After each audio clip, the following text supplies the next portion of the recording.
Level 1, $20,000 a year, approximately $10 per hour.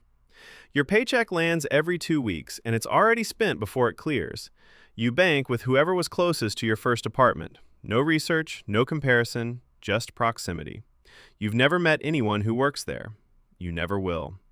You buy a coffee on Tuesday and forget it's a subscription renewal too. Two charges hit the same morning. Your balance dips $4 into the red.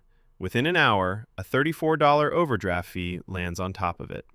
You call. The hold music loops. When someone finally answers, they read from a script. Fees aren't reversible at this tier. You ask why a $4 mistake costs $34 in punishment. There's no good answer because there isn't supposed to be one.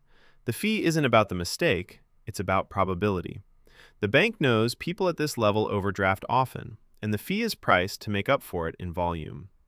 You try applying for a starter credit card. You're offered a secured card.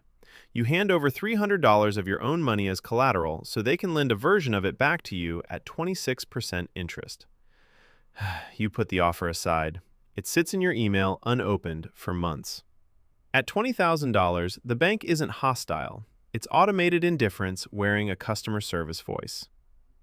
Level 2, $35,000 a year. Direct deposit is steady now, enough that you stop panicking every Friday, even if you still check the balance out of habit. The overdraft fees mostly stop, not because the bank changed anything, but because you've learned to leave a buffer. You get pre-approved mail for the first time, not from your bank, from a competitor trying to poach you. Your own bank doesn't seem to notice you exist any differently than it did a year ago.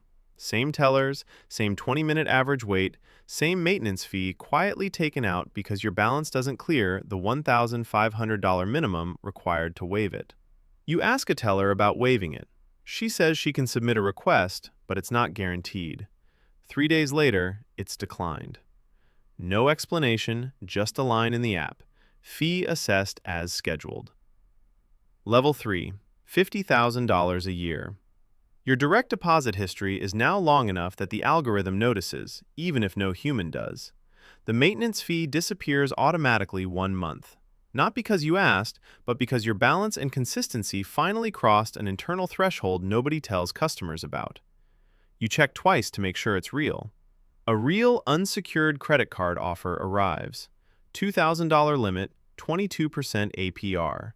You apply online and get approved in under a minute. The same bank that wanted collateral from you 2 years ago now hands you credit on your name alone. You walk into a branch and a teller says, "Good morning," before you even reach the counter. Not warm, not cold. Practiced. You've become profile-shaped to the bank. Predictable enough to sell products to, not yet valuable enough to remember your name.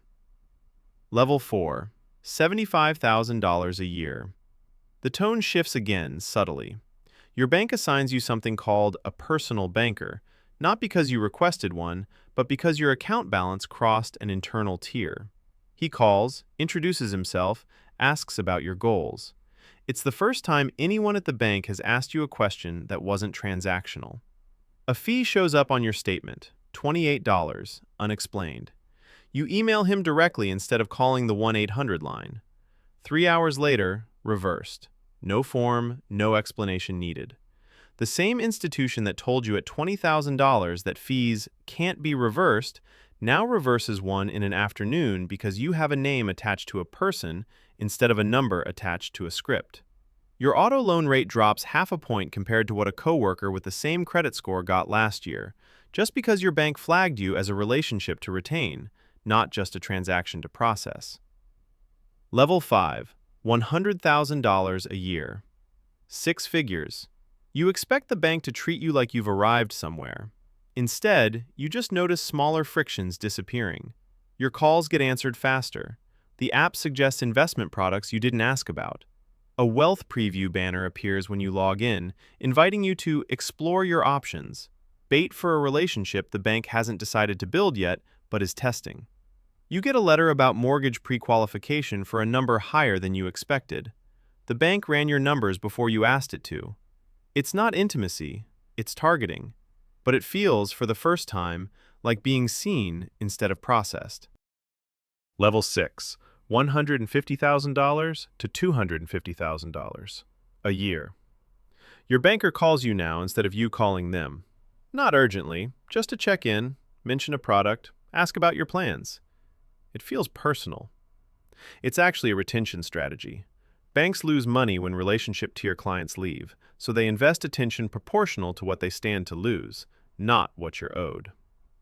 You get invited to a small event, nothing extravagant, a dinner or a seminar, where nobody explicitly sells you anything. The selling already happened by inviting you into a room designed to make you feel like an insider. A fee dispute that would have taken a week at level 1 is resolved in the same phone call. Not because the rules changed, because someone decided you were worth the 5 minutes. Level 7, $500,000 plus a year. You stop being a customer and start being a relationship the bank actively manages. A single banker handles a small number of accounts, and yours is one of them. He knows small personal details, not because he's your friend, but because remembering them is part of his job description. It works. It's supposed to. Loan terms that used to be fixed and published are suddenly negotiable. The paperwork that takes 2 weeks for someone at level 3 takes 48 hours for you, because someone flagged whose file it was. None of the underlying rules changed, only how quickly humans choose to move for you. Level 8, $1 million plus a year. The bank doesn't wait for you to come to it. It comes to you. Private meetings, bespoke terms, deals brought to you before they're available to the public. The interest rate on your mortgage isn't listed anywhere. It's a phone call. The bank doesn't just serve your account anymore. It studies it, protects it, and shapes new products around what people like you might want next. None of this happened because you became a fundamentally different person. It happened because the number next to your name changed, and the bank's incentives changed with it. The point. At every level, the systems, the fee structures, the fine print, none of it actually changes.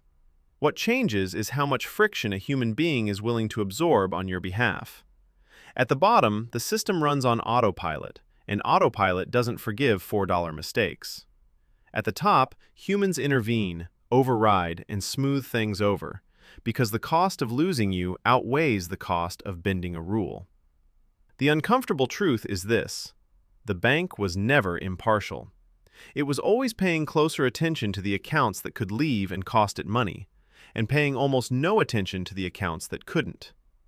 You didn't become a different person between $20,000 and $1 million. The bank just decided, at every threshold, how much of a person to treat you as.